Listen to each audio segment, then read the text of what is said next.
A son carries his late father's ashes in the inside pocket of his ride jacket, taking him along on every Harley-Davidson ride through the Carolina foothills. When the urn falls out on the lonely mountain road after dark, the father's spirit starts bending the night itself to guide his boy back to it. My daddy always said, "If I die before you do, boy, don't stick me on no shelf." He'd pat the tank of his Harley and grin. Pour me out on the highway or tote me along. I ain't done riding yet. So when the cancer finally took him and the house got quiet enough to hear the fridge hum and the clock tick, I couldn't stand the thought of him in a box somewhere, parked like an old bike nobody cranks anymore. I ride a Harley-Davidson too. Black, loud, a little too much chrome, just how he liked it. First long ride after the funeral, I stood there in the living room, looking at that simple metal urn on the mantel. It felt wrong to just leave him there while I went to clear my head. So I did something to make my mama roll her eyes clear into next week. I unscrewed the lid, put a soft flannel pouch, poured part of his ashes inside, not all of it, just enough that it felt like a hand on my shoulder. Then I tucked that pouch into the inside pocket of my riding jacket, zipped it up, patted my chest. "Here you go, Daddy," I said. Front row seat. From then on, our routine became Saturdays we'd ride every aimless loop through the backroads of upstate South Carolina, Highway 11, Glassy Mountain, little forgotten two lanes where pavement breaks up and the pines lean in close. I'd throw a leg over a Harley, slap my helmet on, tap that inside pocket. "Come on," I'd say, half embarrassed, half serious. "Let's go, old man." Sometimes out on an empty stretch, nothing but fields of kudzu, I'd swear I could smell his old Marlboro smoke, even though I don't allow that mess in my truck or my house. Sometimes I'd hear him in my head, fussing about my line through a curve, or laughing when I rolled the throttle on a little too hard. Grief's a strange thing. Makes you talk to people that ain't there.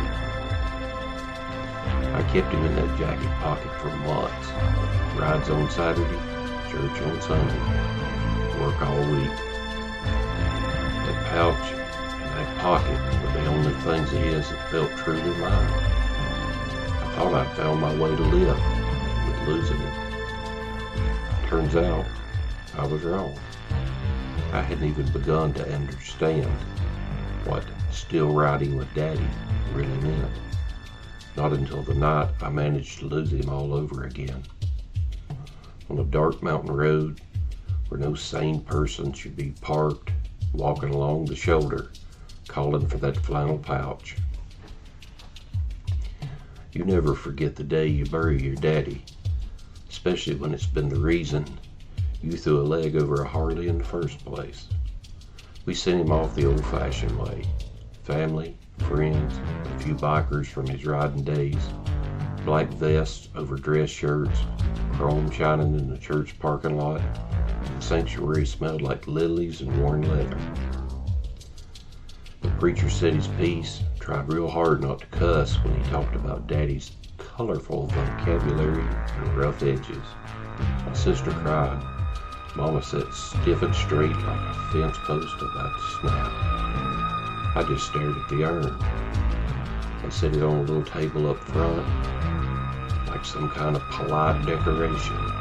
Jack McCarter, the funeral home had engraved, beloved father, husband, biker. It felt too small for the man who could fill a room just by walking in it.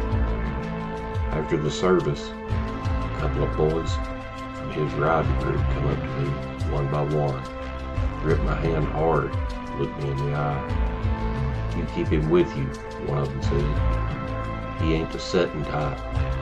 That stuck with me. We didn't have a graveside, not yet. Mama wanted to wait on that, since she wasn't ready to watch them put him in the dirt yet, even if it was just a box of ash. So the urn went home. Got a spot on the mantle, flowers on either side, a folded flag nearby for his soda stubs. But that first week, every night, I'd sit in Daddy's old chair with the TV off, just listening to the house breathing. The only light came from the street lamp outside, stretching across the carpet. The room shined a little in that glow, quiet, patient. It felt like the bike in the shed, too. Too quiet, too still, like it was judging me. Grief settled in like a fog. Some days it choked, some days it just made everything feel far away. One Thursday evening, I went out to the shed, uncovered my Harley, and just stared at it, like paint. I traced an outline on the tank where Daddy had once laid his big hand to steady the bike while I learned to ride. I could hear his voice, clear as day. You lean with it, not against it, boy. Quit fighting it, roads and people both. You learn to ride what's in front of you. That's when the idea took shape. Not something big, dramatic, just a quiet, stubborn little thought. He ain't meant to sit still. So come Saturday, I did what I did. Pouch, ashes, inside pocket, jacket zipped, helmet strapped. Rode all afternoon, past hay fields, past old mill villages, through those towns where gas stations still sell boiled peanuts, and the clerk knows your granddaddy's nickname. That first ride with Daddy in my jacket felt half crazy, half comfortable, but it worked. I didn't feel alone. After that, I sure didn't expect I'd have to lose him one more time. The night it happened, the air had a cool bite that tells you summer's done arguing and fall is won. Got off work a little late, sun already dragging its heels toward the horizon, sky turning that cotton candy pink behind the trees. Perfect riding weather, kind you feel guilty wasting. I pulled my worn out riding jacket out, zipped, the one with the zipper that sticks about halfway up. Been meaning to fix that for 3 years, which means I probably never will. Slid my fingers into that inside pocket out of habit. There he was, a little flannel pouch, warm from the house, solid enough to feel like something, light enough to forget it if you didn't think about it. Come on, Daddy, I muttered. Let's get some miles in. Helmet, gloves, bike fired up with that familiar growl. Neighbor's porch light flicked on, them watching me like they always did. Trying to decide if I was reckless or just restless. Truth is, it was both. Wanted to Harley north toward the foothills, chasing the last light. Highway 11 at dusk is something close to holy. Mountains turning purple, fields going dark, the road unrolling in front of you like it's glad to see you again. I settled in, letting the engine talk, and the wind scraped the workday off me. A few miles out, the pavement got rough. That stretch they kept promising to fix. Potholes patched badly, cracks like spider webs. I braced my knees, lifted a little off the seat as we bounced. One hit was worse than the others. The front tire slammed through a deep spot I hadn't seen. The whole bike shuddered hard enough to rattle my teeth. The bike stayed upright, and I didn't think much about it. Just cussed the road crew and kept rolling. 20 minutes later, the sky was almost gone, just a band of red bleeding out behind that ridge. I pulled into a gravel pull-off, one of those little scenic overlooks nobody looks at anymore. Killed the engine. A sudden quiet wrapped around me. Swung a leg off, stretched my back, and like I always do, patted that inside pocket. My hand landed on fabric, empty fabric. A cold punch went straight to my chest.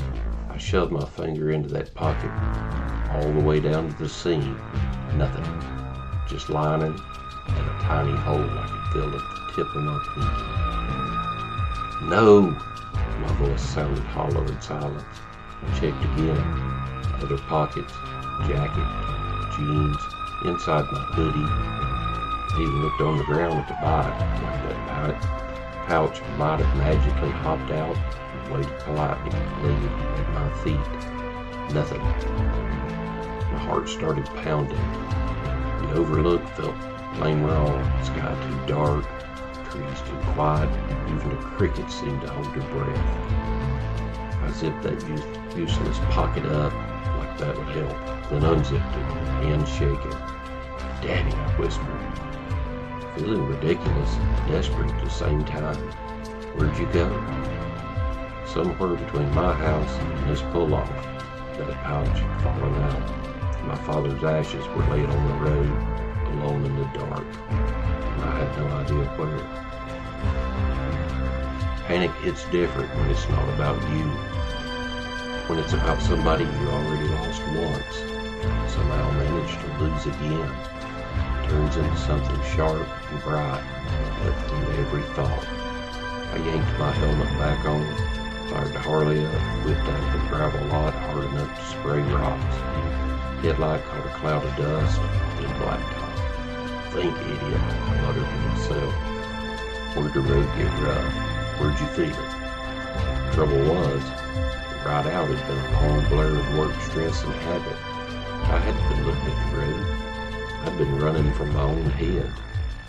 I slowed down, scanning the shoulder, the ditch, every dark bump and shimmer in the headlight. Cars passed the other way now and then, their headlights washing over me like a brief interrogation. A few miles back, I hit that rough patch again. I could feel it under the tires, same teeth rattling thump, same notorious dip. I eased up, heart thudding. "If you fell out," I said under my breath, "it was here." The problem was, the shoulder along that stretch was narrow, stained, cluttered with gravel and trash. Every little shape in the headlight's edge could be a bottle, a chunk of tire, or a flannel pouch that held my father. I rolled past once, twice, third time. A pickup came behind me, getting way too close. I pulled off into the tiny patch of gravel and let him by, cussing under my breath. He blew past, then something strange happened. For a second, my headlight flickered. Just a quick dim, like the bike had blinked. I frowned, tapped the housing with my glove. It came back full strength. "No problem." "That's all I need," I said. "Lose my daddy and my lights." As if the road heard me talking trash. The radio on the bike crackled alive. Thing hadn't worked right in years. Never bothered to fix it. Static at first, then a song cut through. Clean as day, just for 2 lines. Leonard Skinner. "If I leave here tomorrow," it started out fast and then back to dead. Silent plastic. I froze. Rolled into a stop on the shoulder, my breath fogging the inside of my visor. That was Daddy's song, his funeral song. One he had hollered along to, off-key, on more rides than I could count. "All right," I whispered. "You trying to say something, or am I just losing my mind out here?" Wind moved through the pines on the hill, making that soft shh sound like somebody trying to calm a kid down. A smell drifted in, faint but familiar. Cigarette smoke. Not fresh, not thick. Just that old stale smell that clung to his jackets, his pickup, his favorite recliner. I hadn't smelled it since we were scrubbing his truck out after the funeral. My hands tightened on the grips. "Daddy," I said, feeling stupid and small and desperate. "If you're out here, I need help. I messed up." Right then, my bike's headlight dipped and brightened again, but the beam wasn't where it should have been. It shifted a little to the right, like it was tugged, lit up a narrow strip of gravel just off the pavement ahead of the lane. My handlebars felt guided, not yanked, not forced, just a nudge. My heart thudded. I let the throttle out, crawled forward, following where the weird, pulled headlight pointed. The smell of smoke came and went in little waves. A few yards up, the beam settled on the spot ahead of the shoulder. Nothing impressive, just a darker lump among darker lumps. But every hair on my arms rose. "All right," I muttered. "I'm listening." I eased the Harley to a stop, killed the engine, and this time I kept the switch on. The silence came roaring back, only broken by the ping of cooling pipes and some bug yelling at his cousins in the ditch. The headlight lit up a little patch of gravel and weeds like a stage. I swung my legs off, boots crunching. My heart sounded too loud in my ears. As I stepped toward the shoulder, the light flickered again, just once, then steady, focused right where I was headed. There it was, not 3 feet from the white line, half tucked under a tuft of dead grass, lay a dirty flannel pouch, 1/4 dusted with gravel, the rest somehow untouched. I froze, staring. Relief hit so hard it almost hurt. But that's not what made my throat close up. Just past the pouch, the ground sloped away fast. The shoulder fell into a steep, brush-choked drop. I leaned closer and shined my phone light down. The hill dropped off sharp, scattered with jagged rocks, busted beer bottles. If that pouch had bounced another foot or two, it would have rolled right over that edge, down into the dark, and I never would have found it. I knelt down slow, knees popping. Up close, I could see a faint scruff on the fabric where the asphalt had kissed me. But it wasn't torn, it wasn't busted open. The drawstring was still tight. I reached out with shaking hands and picked it up. As soon as my fingers closed around it, the smell of cigarette smoke wrapped around me again, stronger this time, almost like somebody leaning in close. My throat burned. "All right, old man," I whispered. "You made your point." Right then, a semi roared past, close enough the rush of air shoved me sideways. If I'd still been down on one knee reaching, it would have blown me right over that edge. The pouch sat safe in my hand, the bike's headlight flared bright, then eased back to normal. I stood there for a second, boots planted in the gravel, heart pounding, pouch clutched so tight my fingers ached. The night felt crowded, like one more person was standing just off to my right, out of sight. I didn't see anything, no glowing figure, no ghost in some old leather vest, nothing movie-worthy, but I felt it. A presence, familiar, the same way you can walk into your parents' house with your eyes closed and know where everything is. "You always said I was careless," I said quietly. "Guess you're still watching out for me." Out in the dark, a whippoorwill called once, just once, then went quiet. The air settled, the smoke smell faded, my headlight quit its little tricks and shined straight where I pointed it. The road went back to being a road. But as I tucked that pouch into my jacket, the other inside pocket this time, the one with no hole, I knew good and well I hadn't found it by myself. I had help from a man who wasn't supposed to be anywhere near a back road at 9:30 on a Thursday night. I rode home slow. I didn't feel like outrunning anything anymore. Not grief, not guilt, not the fact that I just had the strangest, most natural feeling conversation with a dead man I'd ever imagined. My gloved hand kept drifting to that solid weight in my pocket, checking, reassuring myself like you do with your wallet or your keys. So this was my father. Halfway back, pulled into a country store parking lot, the kind with a busted ice machine and flickering lights, closed for the night, Pepsi sign humming. I shut the bike down and just sat there in the quiet. "All right," I said eventually. Voice scratchy. "We gotta talk about this, Daddy." The wind ruffled the flags on the poles out by the road. Crickets complained. Somewhere off in the woods, a dog barked at something only he could see. "I've been carrying you like this," I went on, "because I don't know what else to do. I figured if you were with me, I wasn't really alone. But I just had to learn the hard way that I can't guarantee I won't screw up. Pulled the pouch out, setting it careful in my palm. I can't keep risking you getting bounced off into a ditch or plowed by a truck. Once was enough. I leaned back, looking up at the sky. No big dramatic shooting star, no flashing sign, just a plain honest spread of stars, hazy from the store lights. So here's what I'm thinking, I said. You've done your part. You dragged your hard-headed son back to his senses, like always. Maybe it's time I stopped treating you like a keychain and more like a legacy. The word felt big and strange in my mouth, but it fits.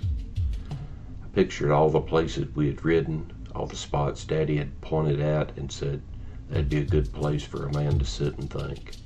And I knew what I had to do. Next Saturday, I took a ride up to one of his favorite overlooks, pull off that hardly anybody uses, with a view over a stretch of valley where fields are patchwork and the river cuts through like a silver scar. Parked the bike, killed the engine, walked out to the edge, wind tugged at my jacket. The pouch sat heavy in my hand. I untied it slow, fingers steady. I'm not leaving you on the shelf, I said quietly, just spreading you out a little bit. I sprinkled some of the ashes over the drop, watching them catch the breeze and vanish into the tree shadow. Some of it probably went straight on the rocks below, but some might ride that wind for a mile. I saved some too, enough to keep in the house, a safer spot, maybe a tiny bit for future rides, in a pocket that doesn't have holes.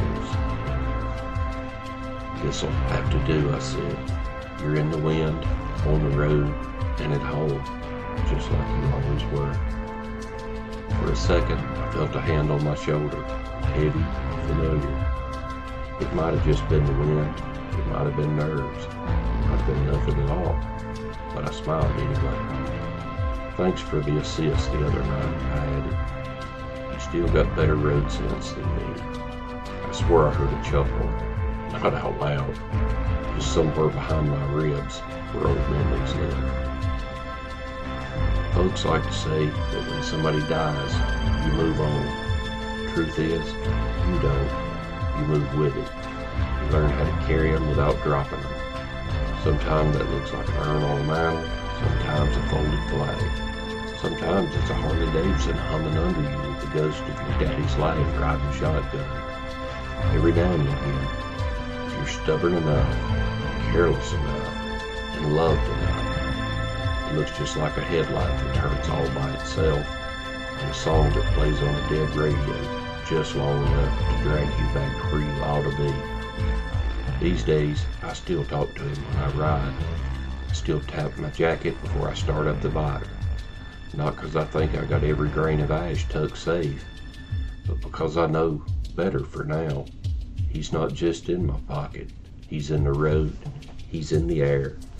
Every choice I make with that throttle and those brakes. And if I ever forget, I got a feeling that headlight might just dip and flicker again, reminding me I ain't as alone as I think I am. If you're listening to this and you've lost somebody, maybe you got their picture on your dash or their dog in your passenger seat, their old pocket knife in your pocket. You're not crazy. You're just carrying them the only way you know how. Just try not to drop them on Highway 11 in the dark. Trust me on that one. If you like stories like this, about the dead still riding along with the living, about back roads, bikes, and the way memory haunts every mile, hit that like button, subscribe, and share this with somebody who rides or somebody who's grieving. I've got more tales from the southern back roads, graveyards, and ghost stories that don't stay put where you bury them. This is the Grave Historian. I'll catch you on the next ride.